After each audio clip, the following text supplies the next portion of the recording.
The 2018 Mac Mini is a real underdog. It was slept on while the 16-inch MacBook Pros were being announced for 2019. Then came M1 in 2020, and it was all but forgotten. Despite what happened, this almost top-spec model cost me just £200, and for a price like that, it's in a league of its own. My 2018 Mac Mini has a 6-core, up to 4.6 GHz Intel i7 inside. It also has 32GB of RAM. This model has 256GB of PCIe-based SSD storage.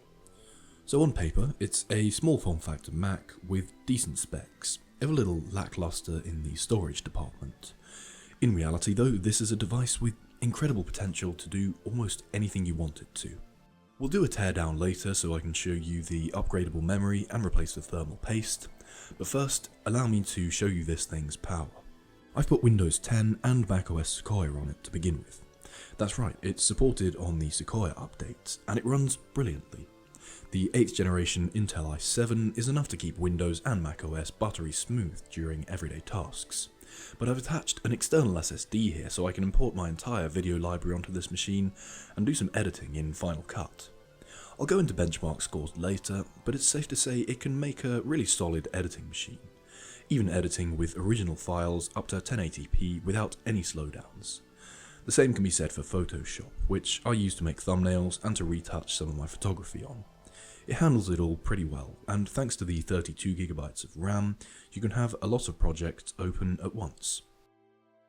It's not just performance from the internal parts that impresses me though. The port selection on the back is brilliant, with 4 Thunderbolt 3 USB-C ports, a 10GB Ethernet port, an HDMI 2.0 port, a headphone jack, and 2 USB-A ports, which do look quite out of place on such a modern Mac. Save for an SD card interface, I don't think I could choose better port options if I tried. I've got so much plugged in right now, I feel like I'm using some sort of full-sized desktop PC. Anyway, the elephant in the room here is really the age of this Mac. It's going on for 7 years old now, and remember we have to compare it with M1 and later Apple Silicon chips that released in the 2020s before we can call it a great Mac to own. The CPU on board is the 6-core i7-8700B.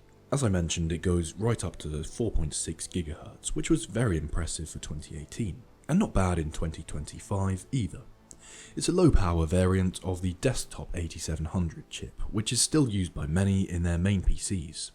The 8700B performance is about 6% worse than the desktop 8700 overall.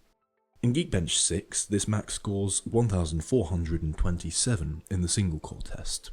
That's above all of the i9 MacBooks, and close to the top of the Intel models in general. It's still a whopping 60% slower than M1 though. It scores 5577 in the multi-core test, which is impressively close to the i9 2019 MacBook Pro. The M1 Mac Mini is able to beat it by 45% though. That's not close at all. I meant what I said about this thing being an underdog though.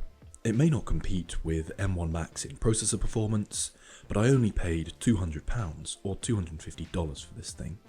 M1 Macs start at about $400 right now, which is a lot more expensive. Remember, this Mac Mini can be used as a Windows PC too, since it runs Windows 10 natively. If you were to build a PC with the same parts right now, you'd be hard pushed to manage it for under £250. You're getting the best of both operating systems for less than that on the 2018 Mac Mini.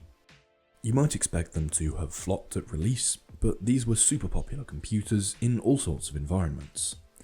For office-based users, browsing the web and writing documents, the base model i3 variant offers a low-power, low-price Mac that has already lasted almost 7 years, and will continue to work fine beyond the 10-year point. This Mac was also popular in education settings, where you can still find them powering school desks just fine. Part of the reason this Mac has had such a long life of updates is probably the number of them that were sold to enterprise and to school buyers. When Apple manages to secure bulk sales to those markets, you often see the devices getting longer support. An example of this is the 2010 white polycarbonate MacBooks, which were updated all the way to High Sierra, despite having relatively weak parts inside. Those MacBooks sold in great numbers to schools and colleges across the world. Anyway, beyond school and office use, these Macs have great potential for creative use.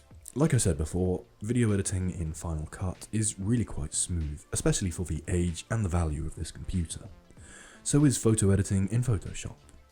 The 2018 Mini glides through audio production tasks too, and I've seen several audio professionals still daily drive these. Intel processors still hold up nicely working with audio, meaning you probably won't see a huge jump using an M1 Mac Mini instead. I've been trying to learn Logic Pro recently, and this Mac has really given me an opportunity to do so since I now have the free storage. Speaking of storage, it's part of the reason I like the Mac Mini so much as a form factor. It has really fast ports, so despite the small internal storage size, it's easy to just plop an external SSD on top and use that for all your files. It's relatively inexpensive too. I just leave the SSD plugged in, and if I need to move any files elsewhere, I can just plug it straight into my other devices. I'm also planning on installing some games from Steam onto this too. They can go onto the external SSD, saving the internal one for operating systems and their apps. It is a pain that the internal storage isn't upgradable though. As you can see, it's really easy to get into the 2018 Mac Mini. The bottom cover plops off without you having to use a screwdriver. And as long as you have a set of Torx drivers, you'll be able to access pretty much everything impressively easily. The motherboard slides straight out of the little metal case, making things a lot more accessible. The memory is kept inside this cage thing, and both sticks are in slots you can remove them from. I currently have 32GB of DDR4 memory on board, but if I need to, I can upgrade to 64GB, which is really something, especially for a 2018 Mac. I'm taking the cooler off the CPU now, and as I suspected, the thermal paste is dry. I'm giving it a replacement to keep temperatures a bit lower.